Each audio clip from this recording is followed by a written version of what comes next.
Nessa aula, né, nesse bate-papo aqui de hoje, a gente vai conversar um pouquinho ali sobre, cara, né, quem tem problema de coluna, problema de joelho, quadril, né, será que eu consigo zerar a abertura, né? Eu sempre respondo, eu sempre recebo aqui, Mari, eu tenho parará, eu consigo zerar a abertura?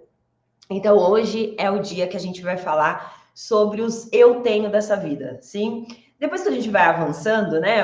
Os anos vão se passando, vão surgindo, eu gosto de falar, lesões novas no corpo velho, sim? Eu sempre falo isso de mim mesma, né? Que sempre acaba surgindo lesões, né, novas e em um corpo que já está dando sinais ali de que, né, de que a coisa está ficando mais tensa. É natural que o nosso corpo, ele, com o envelhecer, né? A gente vai envelhecendo, a gente vai gastando esse corpo. Isso é natural, tá bom? Por exemplo, que nem um carro, né? Quando você compra o carro que ele tá novinho, gente, o bicho não faz um barulhinho, não é? É uma maravilha, né? Não faz um barulhinho, nada range, não é assim? Meu pai do céu, vai passando os anos, né? Você passa em um buraco, parece que o carro vai desmontar. O meu já tá nessa situação, sabe? Mas beleza. Por que isso acontece? Porque existe um desgaste natural do carro. Nosso corpo é a mesma coisa. Existe um desgaste natural do nosso corpo com o passar do tempo. E esse desgaste natural, ou essas posturas incorretas que a gente às vezes assume no nosso dia a dia, começam a trazer alguns problemas pra gente, alguns problemas de coluna, de joelho, de quadril. E aí eu penso, cara, eu quero muito melhorar o meu desempenho na minha atividade, seja ela dança, artes marciais, polidense, eu vi a galera do poli ali, né?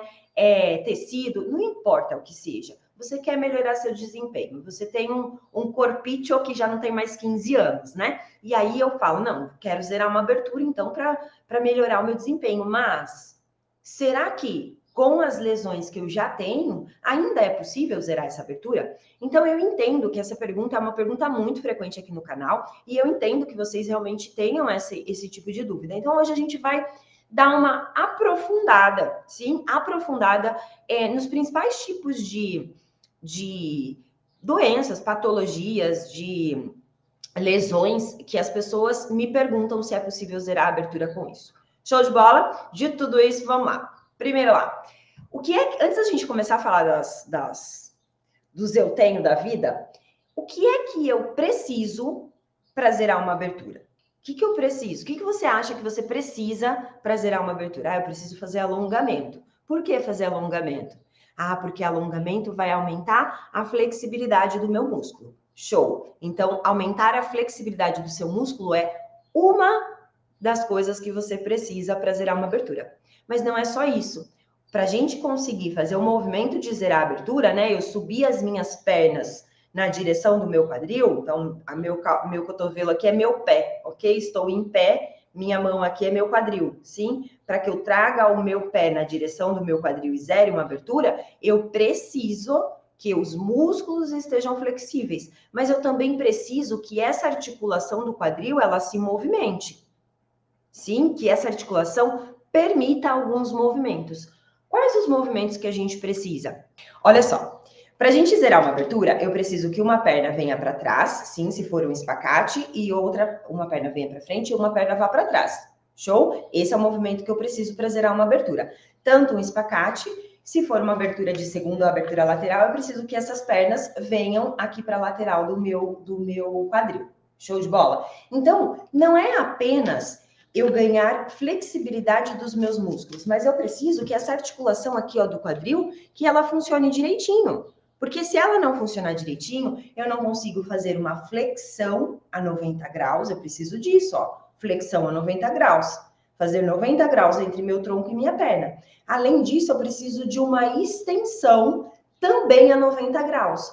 O que para o nosso corpo, para o nosso esqueleto, é impossível fazer se eu não tiver a associação da minha pelve e da minha coluna. Então, a gente tem um movimento aqui que acontece na nossa pelve, na nossa região sacroiliaca, fazendo com que a minha perna consiga subir. sim, além da rotação da minha perna. E aí eu preciso da abdução, que é abrir a perna na lateral, quando eu vou fazer uma abertura de segunda, né? Associada com uma rotação para que eu ganhe esse movimento. Então, o que eu tô querendo dizer para você?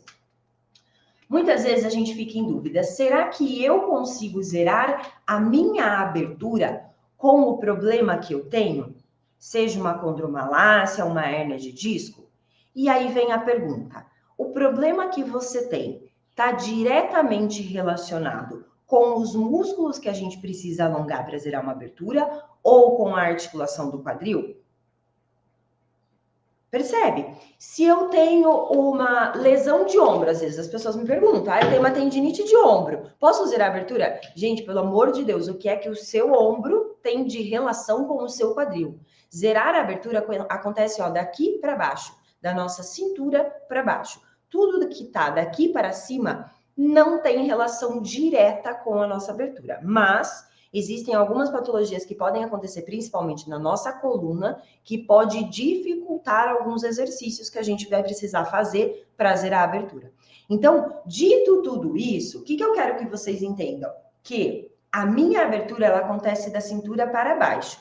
Se a minha alteração é da cintura para cima, eu nem vou abordar isso aqui com vocês. Sim, hoje a gente vai abordar da cintura para baixo, pegando ali região lombar e tudo mais, ok? Porque dali para cima não necessariamente vai ter uma relação.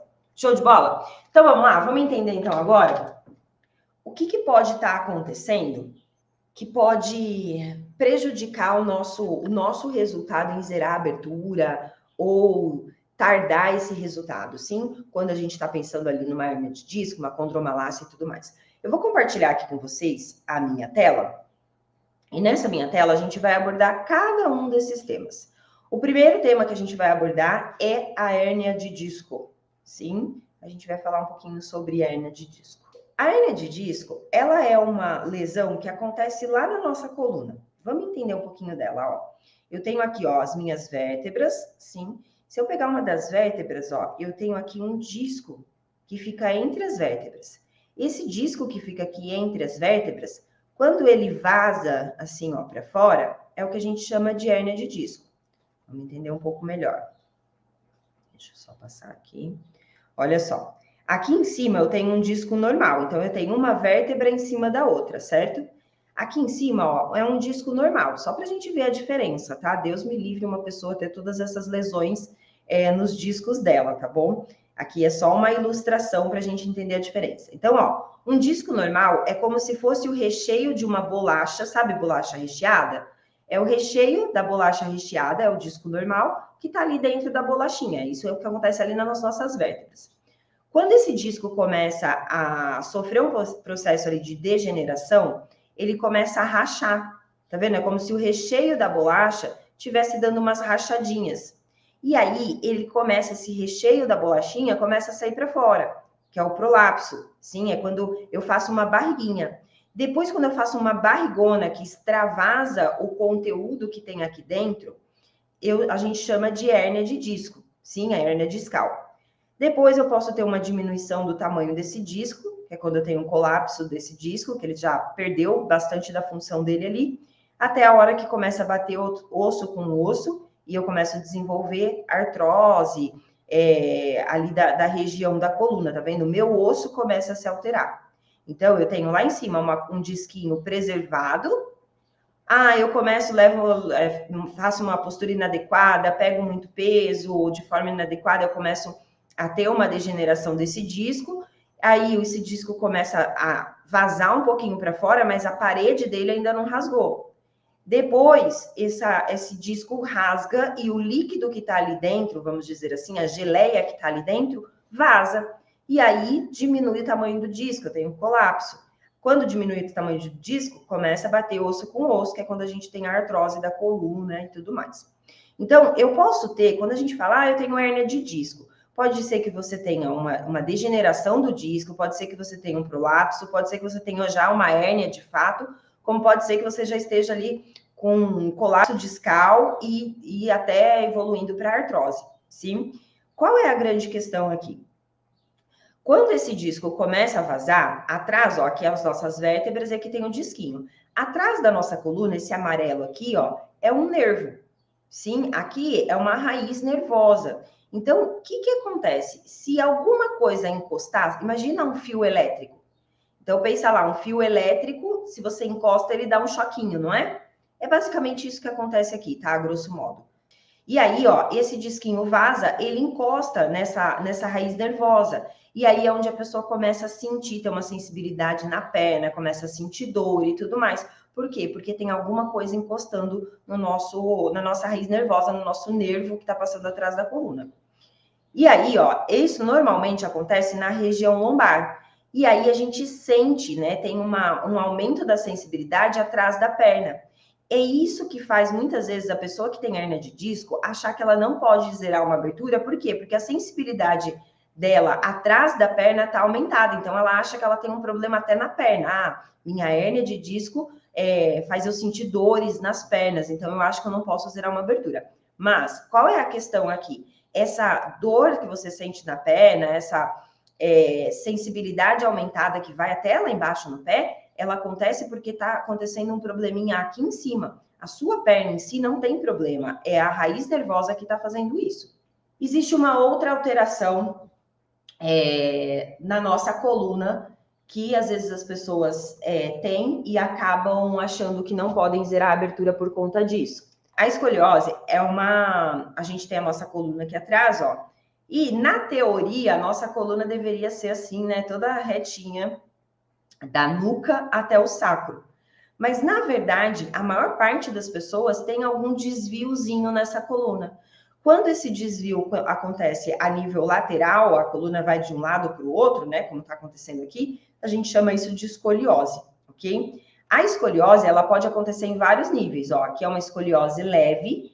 A grande maioria das pessoas tem essa alteração, sim, quando a gente está se desenvolvendo, né, na fase ali que a gente está saindo da criança para a juventude e tal, que carrega mochila pesada, que senta torto na carteira escolar e tudo mais, a gente acaba desenvolvendo por conta da postura, essa alteração. A gente pode desenvolver também por fraqueza muscular em um dos lados do corpo, tá?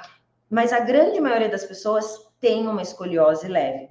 Depois eu posso ter uma escoliose mais moderada, tá vendo que a curva, ó, já aumentou, como eu posso ter uma escoliose bem severa, ó, uma curva totalmente alterada, que aí a gente consegue ver de longe, não preciso ter nenhum tipo de olhar clínico, eu vejo de longe que o tronco da pessoa é completamente torto, tá vendo?